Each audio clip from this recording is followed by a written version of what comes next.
পড়ন্ত বিকেলে আমাদের সঙ্গে আছে সাফ অনূর্ধ্ব-20 জয়ের নায়ক মিরাজুল ইসলাম। আমরা কথা বলবো মিরাজের সঙ্গে। মিরাজ, কেমন লাগছে দেশে ফিরে? এত ওয়ার্ম ওয়েলকাম। হয়তো ছাদখোলা বাস নেই, কিন্তু তারপরেও সবাই সমর্থকরা অনেকে এসেছে। ছাদখোলা বাস থাকলে কেমন লাগতো?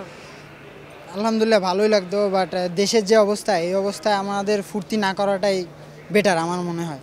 তো সবার জন্য আমাদের দোয়া রইল, দেশবাসীর জন্য। আর সবাই আমাদের জন্য অনেক দোয়া করছে। আর আলহামদুলিল্লাহ অনেক ভালো লাগতেছে দেশে ফেরার পর। মিরাজ, দেশে তো এখন একটা কঠিন সময় চলছে, তো আপনারা কি এমন একটা সময়, আপনারা কিন্তু খুব বেশি প্রিপারেশন নেননি, কম প্রিপারেশনে এরকম বাজিমাত করবেন যেটা 3বার পারেনি দল, আপনারা পেরেছেন, কি রহস্য কাজ করেছে? দেখেন, রহস্যর কিছুই নেই, এখানে আল্লাহ পাক আমাদের সহায় হয়েছে দেখে আমরা পারছি। কারণ আমরা যদি 2 দিন আগেও প্র্যাকটিস করে যাই, আল্লাহ তাআলা যদি আমাদের সহায় হয়, আমরা অবশ্যই জিতবো। আর আমরা যদি 1 বছরও প্র্যাকটিস করে যাই, যদি আল্লাহ পাক সহায় না হয়, তাহলে আমরা জীবনেও পারবো না। মিরাজ, মনে করেন যে জাতীয় দলের ডাক পেয়ে গেছেন, স্বপ্নটা সত্যি হয়ে গেছে, একাদশের সুযোগ পেলে কি করতে চাইবেন? কোন জায়গাগুলোর ঘাটতিতে, স্ট্রাইকিং পজিশনে যে ঘাটতি রয়েছে, সেটা কিভাবে পূরণ করবেন?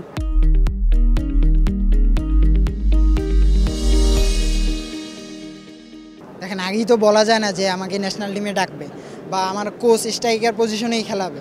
তো এখনও ওভাবে ভাবনা নাই। যদি আমাকে কোচ যে পজিশনে দেয়, আমি আমার 100% দেওয়ার চেষ্টা করব। ইনশাল্লাহ ভালো কিছু করার চেষ্টা করব, যদি ডাক পাই আল্লাহর রহমত।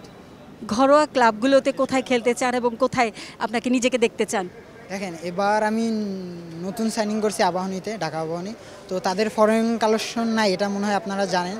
তো তারা যদি আমাকে, আমার সবসময় ইচ্ছা আমি স্ট্রাইকারে খেলব। দেশের বাইরে কাকে পছন্দ, কার মতো হতে চান? ফুটবলের মধ্যে আমি কাউকেই ফলো করি না। আমি সবাই ভালো খেলে, তবে কাউকে ফলো করি না। Thank you. আমাদের সঙ্গে ছিলেন সাফ অনূর্ধ্ব-20 জয়ের নায়ক মিরাজুল ইসলাম। আমরা শুনেছিলাম তার লক্ষ্যের কথা।